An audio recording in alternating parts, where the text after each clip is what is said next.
السلام علیکم ورحمۃ اللہ وبرکاتہ نحمدہ ونصلی علی رسولہ الکریم اما بعد 1977 یا 1978 کا قصہ ہے۔ جمعہ کی نماز کے بعد حرم شریف میں حتیم کے سامنے میں بیٹھا ہوا تھا اور ایک بڑے میاں بہت خوبصورت حسین جمیل وہ آئے۔ انہوں نے آ کر کہا بیٹا آپ کو ایک ہدیہ دیتا ہوں۔ میں نے کہا دیجئے۔ تو انہوں نے کہا کہ ہر جمعہ کی نماز کے بعد 7 مرتبہ سورہ اخلاص پڑھ لیا کر بیٹا، اور 7 مرتبہ سورہ فلق پڑھ لیا کر، اور 7 مرتبہ سورہ ناس پڑھ لیا کر۔ تو اگلی جمعہ تک اللہ تعالیٰ ہر برائی سے، ہر بری خبر سے، ایکسیڈنٹ سے، مکروہ سے، بری بیماریوں سے اللہ تعالیٰ تیری حفاظت کرے گا۔ وہ بڑے میاں کہہ کر چلے گئے۔ میں نے اپنا عمل بھی شروع کیا، لیکن میں کسی کو بتاتا نہیں تھا کیونکہ میرے سامنے حدیث نہیں تھی۔ انہوں نے ایک بات بتائی، اسی وقت ہمارا سفر ہوا تھا 1.5 سال کا، پورے سفر میں پڑھتے رہے۔ لیکن جب کتابیں دیکھنا شروع کی، کتابیں لکھنا شروع کی، ترجمے کرنے شروع کیے، کتابیں دیکھنے کا موقع ملا تو یہ حدیث ملی۔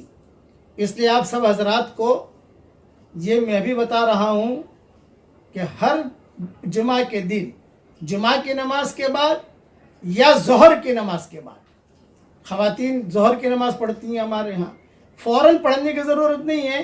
جمعہ کی نماز کے بعد سنتیں پڑھ لی، تسبیحیں پڑھ لی، اطمینان سے فارغ ہو گئے۔ آج کل چونکہ یہ حالات کی وجہ سے کئی جگہوں پر جمعہ ہو بھی نہیں رہے ہیں، ظہر پڑھ رہے ہیں۔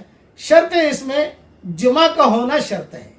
7 مرتبہ سورہ اخلاص پڑھنے کی عادت ڈالیے، 7 مرتبہ سورہ فلق پڑھنے کی عادت ڈالیے، اور 7 مرتبہ سورہ ناس پڑھنے کی عادت ڈالیے۔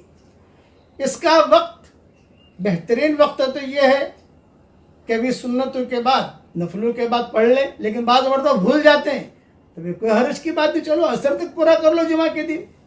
پھر بھی بھول گئے تو بھی کوئی حرج کی بات نہیں ہے، چلو جمعہ کے دن سورج غروب ہونے سے پہلے پڑھ لو۔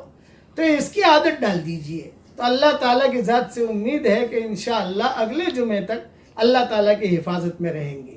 یہ حدیث ابن سنی میں ہے، اور میری کتابوں میں اس کے اور حوالے بھی میں نے لکھ دیے ہیں۔